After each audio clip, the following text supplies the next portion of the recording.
Bonsoir à toutes et à tous, ravi de vous retrouver sur Al24 News pour votre rendez-vous de début de soirée, l'échiquier international. Restez en notre compagnie, nous sommes là jusqu'à peu près 20h. Tout de suite, le thème à débattre.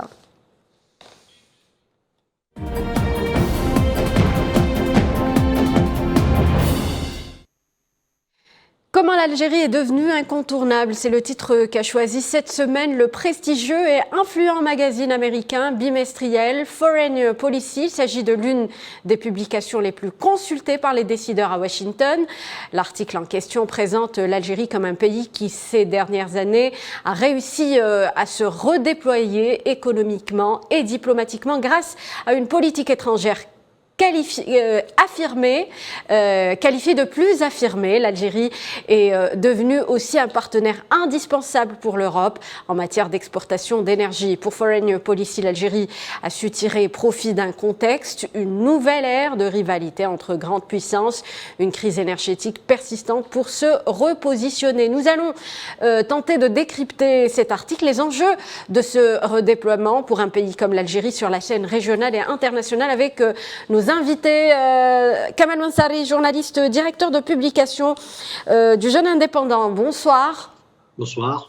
Et avec nous sur le plateau, Mustafa Mekidesh, économiste, analyste international, spécialiste en énergie. Bonsoir, monsieur Mekidesh. Merci de m'avoir invité. Alors, quand on dit Foreign Policy, on parle de comment les Américains voient ou interprètent ces avancées enregistrées ces dernières années par l'Algérie. Ça interpelle dans un nouveau contexte, Tout à fait, mais ce qui est quand même que j'ai relevé de particulier, c'est que la ligne de Foreign Policy a changé en presque en un an, un peu plus d'un an, puisque dans son édition du 15 octobre 2021, par exemple, lorsqu'elle a fait un papier consacré à l'Algérie, elle disait de l'Algérie qu'elle n'était pas vivable, qu'elle était appauvrie, qu'elle était dans une situation...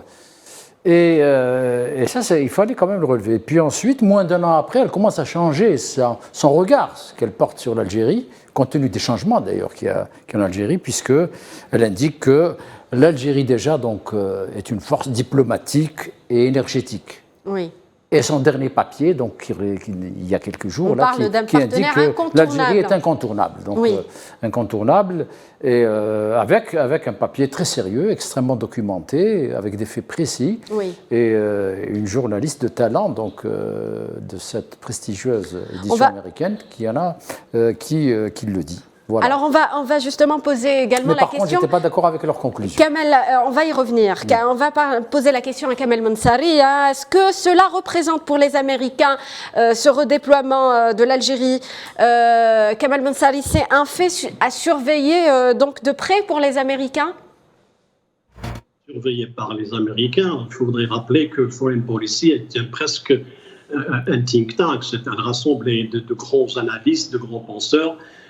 Certainement depuis son rachat par Washington Post en 2009, elle a toujours appartenu à des gens qui réfléchissent, quand je dis réfléchissent, qui servent d'aiguilleurs à la politique de Washington avec sa publication rivale qui est Politico. Donc ce n'est pas simplement une analyse d'actualité, mais de projection.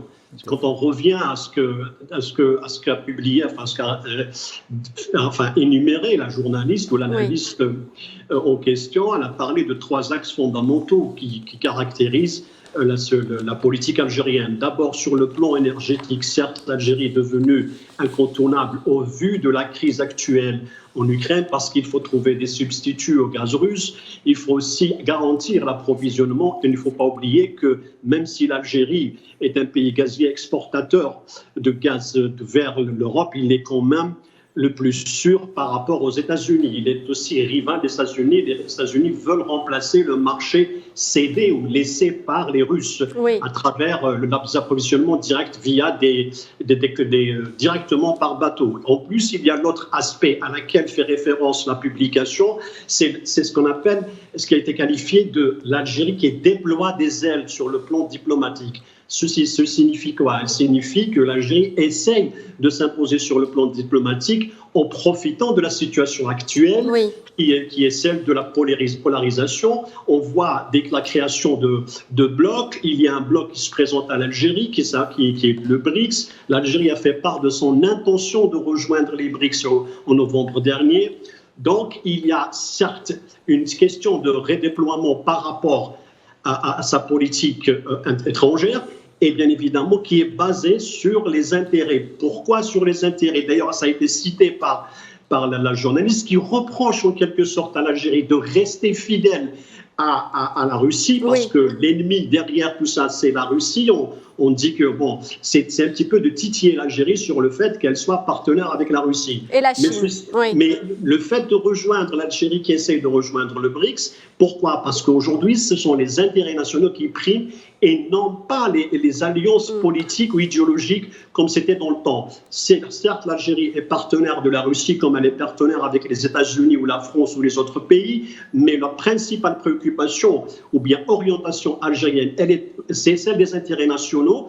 C'est le même cas pour les autres pays comme l'Inde ou la Turquie. Il faut rappeler que la Turquie, qui a participé à l'opération, enfin aux aides fournies à l'Ukraine, est en même temps un partenaire stratégique de la Russie sur le plan gazier. Oui. Donc là, on est en train de parler de quoi? On parle d'une nouvelle ère dans la diplomatie qui est celle basée sur les intérêts nationaux et qui écarte toute velléité de neutralité. On n'est plus dans la neutralité politique. Alors, on n'est plus dans la neutralité, justement. De nouvelles rivalités s'installent, Mostafa Mekidesh, où l'Occident appelle justement à couper donc, les liens, notamment économiques, avec la Russie. Et l'article, justement, Kamal Mansari vient d'en parler, de Foreign Policy, revient sur cet aspect, sur l'actuelle position dans laquelle se trouve actuellement l'Algérie, qui n'est pas difficile. On est entre les États-Unis, entre l'Occident et des partenaires de choix comme la Russie ou la Chine. Mais justement, j'ai lu attentivement ce dernier papier et elle analyse donc finalement les positionnements stratégiques de l'Algérie dans ce qu'elle appelle cette nouvelle ère de rivalité des grandes puissances et d'une crise énergétique conjuguée à une crise énergétique qui n'est pas près de se terminer et qui va se prolonger. Et donc, elle a analysé donc, à travers un certain nombre de positionnements diplomatiques, mais également si vous voulez, d'avancées économiques de l'Algérie. Donc, elle a essayé d'analyser quel était le positionnement de l'Algérie en essayant d'avoir une neutralité positive. Sur cette position dans laquelle se trouve justement, actuellement l'Algérie. donc je pense que l'économie globale du papier indique que l'Algérie, pour le moment, pour elle, s'en sort correctement, en essayant donc à la fois donc d'adhérer donc à un nouveau groupe émergent, puisque donc l'ordre économique mondial économique est en train de changer, qui est le BRICS. Et donc sa candidature donc est en pole position et va être donc probablement validée dans les mois qui viennent. Et également le positionnement de l'Algérie sur le plan énergétique en tant que fournisseur vital, dit-elle, de l'Europe en matière de gaz. Mais pas uniquement en matière de gaz, car la vision de l'Algérie sur le plan énergétique est une vision stratégique qui porte sur le très long terme et qui intègre, on l'a vu avec les accords stratégiques signés avec l'Italie et l'Allemagne récemment, donc les énergies renouvelables, l'exportation d'électricité et d'hydrogène vers l'Europe, mais pas seulement. Et l'article, justement, Mostafa Mekidesh, j'aimerais m'attarder sur la donne économique toujours avec vous. L'article détaille sur les bénéfices exceptionnels de l'Algérie provenant des exportations d'énergie. Il évoque également les différents partenariats, notamment avec l'Allemagne ou l'Italie. Tout à fait. Alors, elle indique le dernier accord signé avec les Allemands entre Sonatrach et un groupe allemand pour la production d'hydrogène, qui va être, si vous voulez, donc une première période d'apprentissage et de développement pour que l'Algérie puisse exporter de façon massive de l'hydrogène, car lorsqu'on parle d'hydrogène vert, l'espace géopolitique le plus approprié, c'est le Sahara algérien. Et ça, donc, elle le sait, elle l'indique, et cet accord donc, prévoit donc, la possibilité donc, d'une production de masse d'hydrogène, qui est donc un vecteur énergétique de demain, et qui est déjà donc en préparation et qui témoigne un peu, si vous voulez, de l'évolution des stratégies de Sonatrach, qui ne restera pas uniquement un exportateur d'hydrocarbures traditionnels, mais qui deviendra un exportateur d'énergie au sens large, y compris d'énergie renouvelable. Donc, ça, c'est un premier aspect. Oui. Et l'autre aspect, c'est évidemment la consolidation dans cette période, donc, si vous voulez, post-guerre d'Ukraine, la consolidation de l'Algérie en tant qu'exportateur vital venant d'une revue stratégique, ça veut dire ce que ça veut dire de l'Algérie par rapport à son approvisionnement vers l'Europe. Elle est en train non seulement de le consolider, et elle cite les chiffres d'augmentation, si vous voulez, des exportations de gaz qui dépassent 50 milliards de mètres cubes an, je vous le rappelle, vers l'Europe, et dont l'objectif est d'atteindre 100 milliards dans les perspectives actuelles, pour autant que les Européens viennent investir aussi. Donc, et c'est pour ça que le momentum est tout à fait indiqué dans ce cadre-là. Et je pense qu'elle a relevé aussi, du point de vue, si vous voulez, du positionnement de l'Algérie, l'absence du chef de l'État, de notre président de la République, au dernier sommet Afrique-États-Unis, en disant donc qu'il aurait bien pu faire le déplacement. Oui. Très bien. Mostafa Mekida, je reviens vers vous, Kamal Mansari, toujours sur la position dans laquelle se trouve actuellement l'Algérie, pour ce qui est de ce partenariat avec l'Union européenne en matière d'exportation de gaz, et en même temps ce partenariat avec des pays comme la Chine et la Russie. C'est une position. Comment qualifiez-vous donc la position dans laquelle se trouve actuellement l'Algérie, Kamal Mansari? Quelle est votre lecture? Vous savez, aujourd'hui, nous sommes dans un monde en mouvement. Donc, la guerre en Ukraine, mais bien avant le Covid, a fait en sorte à ce que les pays doivent se redresser. Il y a eu un défi économique énorme qui s'est posé à tous les pays. Donc, la crise aujourd'hui s'est accentuée avec le Covid. Il y a eu un Covid qui avait reculé l'économie mondiale. La Chine, qui est le poumon de l'économie mondiale, était dans une phase de récession qui était vraiment critique. Donc l'Europe a subi, le reste du monde l'a subi aussi. Donc aujourd'hui, avec la crise en Ukraine, il y a ce qu'on appelle la politique de survie. Certes, les Occidentaux se sont encore une fois ligués de manière à ce qu'ils font face à la Russie. Mais en même temps, ils ont créé un fait accompli, c'est-à-dire soit le monde, soit on choisit d'être dans le camp américain, sinon on est un petit peu écarté, mais c'est aujourd'hui une réalité à laquelle c'est rétracté ou bien c'est détaché de nombreux pays. On a vu lors du vote de la récente résolution de l'ONU condamnant la Russie en matière de violation des droits de l'homme, ça a été vraiment un échec pour les promoteurs de la résolution devant l'Assemblée générale. Mais en même temps, on voit aussi que aujourd'hui, il est nécessaire pour des pays comme l'Algérie ou la Chine ou la Russie, donc effectivement d'autres pays qui sont au sein du BRICS, et ceux qui sont derrière, comme l'Argentine et l'Égypte, qui aspirent à rejoindre aussi les BRICS, sont aujourd'hui conscients qu'il y a lieu d'aller vers des regroupements où on a moins de pression, c'est-à-dire que les Occidentaux, c'est presque la politique du chantage. Donc, soit vous êtes avec nous, sinon vous êtes contre nous. C'est un petit peu la politique du chantage. On sait pertinemment que les moyens dont disposent les Occidentaux ou l'Occident, c'est notamment le temps pour un petit peu jouer un petit peu de la pression sur de nombreux pays. Maintenant, la question des intérêts nationaux prime pour l'Algérie, tout comme la Turquie.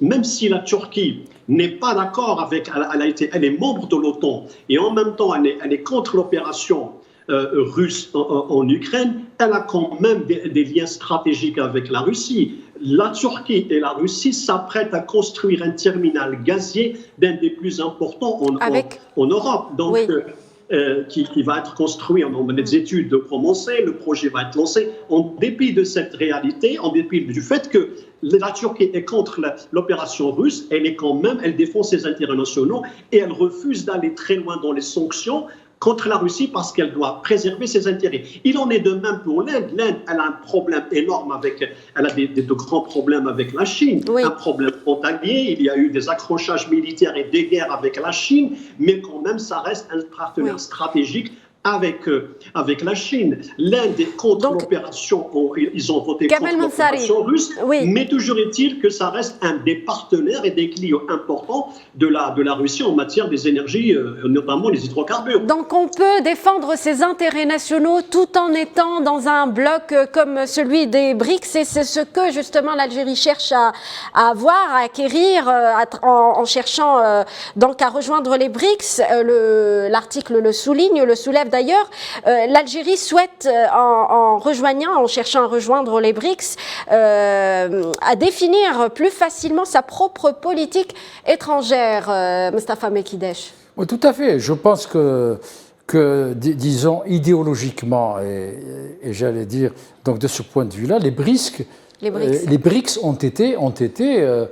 font partie un peu de l'univers de l'Algérie sur le plan géopolitique. Elle a été leader dans le tiers-monde. Je rappelle simplement le combat qu'a mené le président Houari Boumediene pour un ordre économique et son fameux discours aux Nations Unies pour avoir un ordre économique nouveau basé sur une juste rémunération de l'exportation des matières premières, qui était le combat des pays à l'époque qu'on appelait non alignés. Et c'est dans cet esprit que le BRICS a été créé. C'est pour continuer ce combat pour le développement donc, des économies émergentes qui aient une place.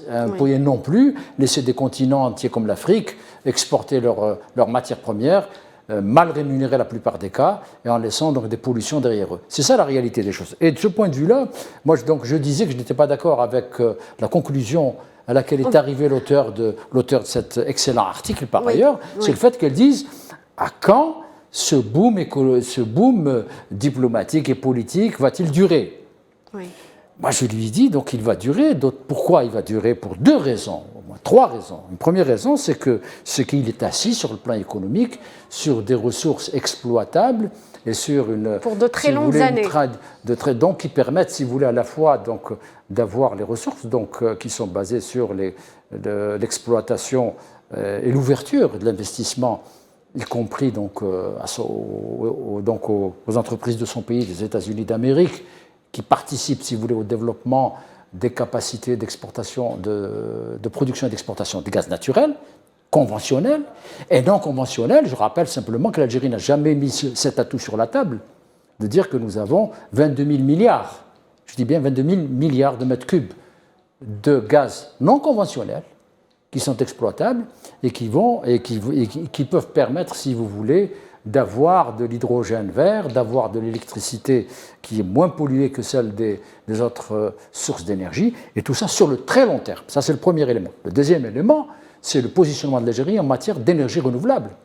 Donc, il y avait un article d'un spécialiste saoudien qui rappelait donc, une revue scientifique allemande qui disait que 2% du Sahara algérien suffisait donc à éclairer toute l'Europe. Très bien. En matière de... Ça, c'est et le dernier point, c'est que nous sommes dans la diversification de notre économie et nous sommes sortis, si vous voulez, uniquement du pétrole comme étant la seule ressource d'exportation.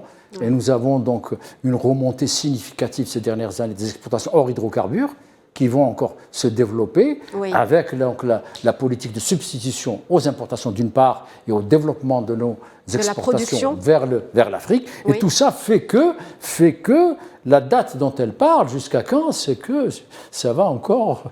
il n'y a pas de deadline au sens anglo-saxon du terme pour ce qui concerne ce boom qu'elle a constaté. Très bien. Je reviens toujours avec vous, Kamel Mensari, sur les BRICS. Si vous voulez, j'aimerais connaître les opportunités pour l'Algérie sur l'échiquier mondial après une adhésion aux BRICS.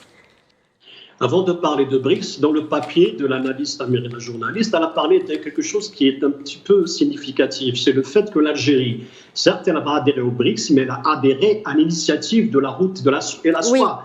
Absolument. Donc ça, c'est très important. Donc, elle est membre depuis elle a signé depuis 2019.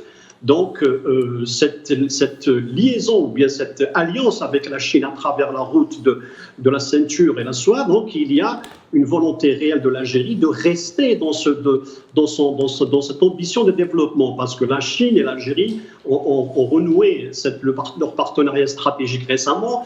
Il reste aussi avec celui de la Russie, dans la visite attendue de Monsieur le Président de la République de Tebboune en Russie. Donc, et là aussi pour renouveler justement le partenariat stratégique avec la Russie. S'agissant du BRICS, il y a certes un processus qui est exigé en matière il y a des conditions pour y adhérer. Pour le moment, ce n'est pas le cas pour l'Algérie. L'article le soulève.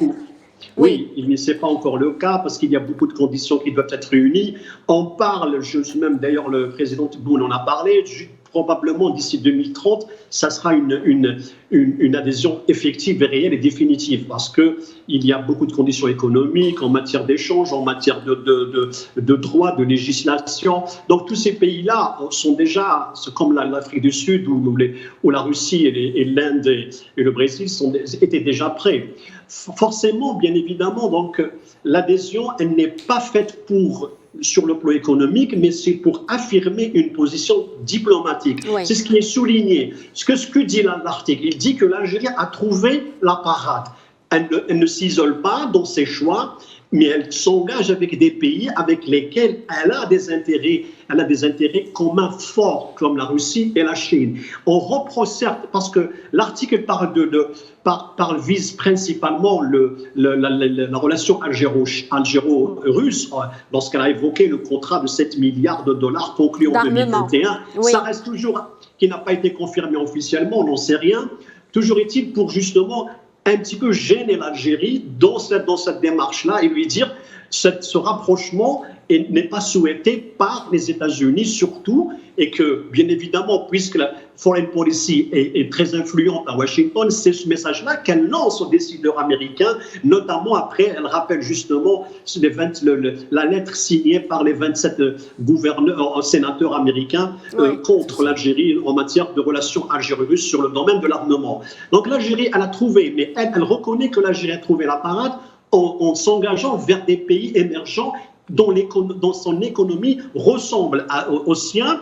Et en plus de ça, sur le plan politique, elle a un passé, elle a une histoire, elle a des liens. Donc elle ne peut pas refaire sa diplomatie en se basant avec des pays avec lesquels elle ne partage pas beaucoup de convictions, encore moins des intérêts. Certes, le monde est ouvert à toutes les nations, donc on a des intérêts avec tout le monde, sauf que lorsque l'intérêt économique se conjugue avec l'aspect politique, là le choix est fait. Donc l'Algérie est partie vers les BRICS. C'est une question de se prémunir et en plus de s'entourer de pays qui ont la même conviction et la même ambition de devenir des émergents et qui n'ont pas l'ambition aussi d'être hégémoniques, contrairement aux États-Unis qui a une politique hégémonique et justement de fait accompli qui a pris, comment dire, elle a pris de l'eau depuis certaines années.